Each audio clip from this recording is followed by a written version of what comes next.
Mother ang tawag sa kanya at ang kanyang mga anak, buong industriya yata ng pelikulang Pilipino. Ano nga ba ang kanyang mga secret weapon? Totoo bang meron siyang magic kamisol? Kung tutuusin, mala pelikula rin ang kwento ng buhay ni Mother Lily. Lily Bubanyu ang tunay niyang pangalan, bunso sa 12 magkakapatid. Sa pelikulang Mano Po 1, may ilang mga tauhang hango raw sa tunay niyang buhay. Ang kanyang ama, purong Chino. Ang kanyang ina, Chino rin pero may lahing Bicolana. Richelle, bakit ngayon ka lang at bakit ganyan na sinuot mo? Ang papel na ginampanan ni Aramina, hawig daw sa kanyang personalidad, may pagkarebelde. Hindi nagtapos ng kolehiyo at maagang nag-asawa.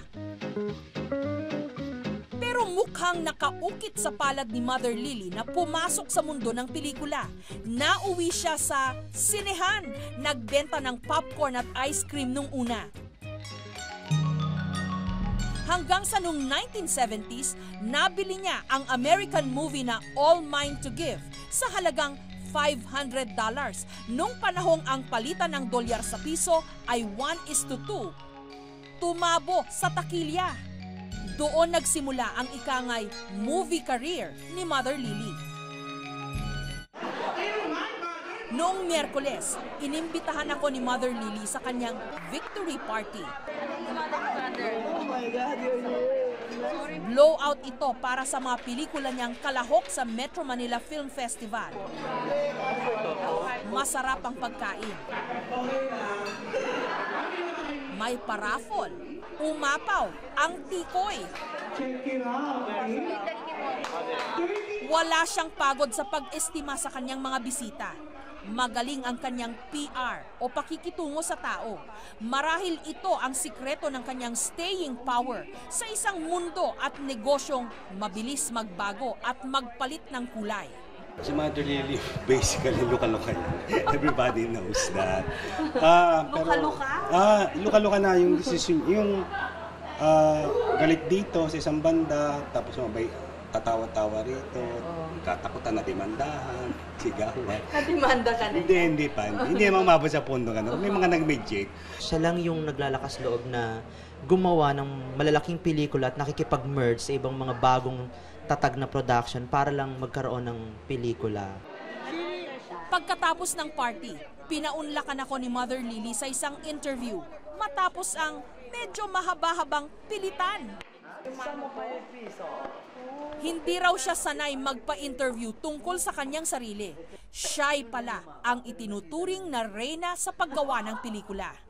Mother, I hope you don't mind. Yung iba ho tawag sa inyo luka-luka. That's okay. I Kasi daw, have to admit.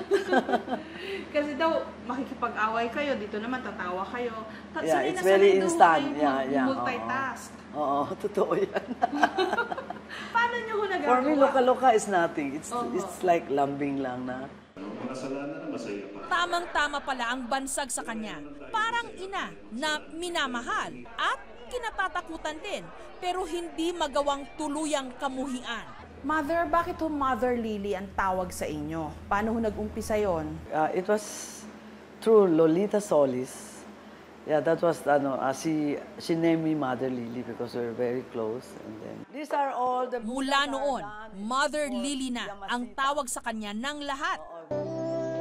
Lahat ng mga artistang na-discover niya at napasikat, pinansagang Regal Baby. Yung term ho na Regal Babies, sino ho nag-imbento nun? It's Douglas Quijano. Isa lang ang sasabihin ko sa tagal na pinagsama namin ni Mother. Nanay ko siya talaga. Siya na rin pwede magalit sa akin. Siya na rin pwede matuwa sa akin. Yes. Pwede ako sabunutan ni Mother. Without Regal, I wouldn't be William Martinez right now. Because Regal is the one that gave me the break. Mother Lily is the one that gave me the break. Ayaw nga lang niyang sabihin kung sino sa kanila ang kanyang paborito. They are all my favorite. Mother, yung pong term na magic kamison. Oo. Di ba? Meron ba kayong magic kamison? Yes, I have one magic kamison. Talaga yes. ho? Yeah, it's still in my baul. Si Lorna Tolentino, Rio Locsin, Dina Bonnevie at si Snooki, lahat sila nakapagsuot ng magic kamison sa kanilang solo movie.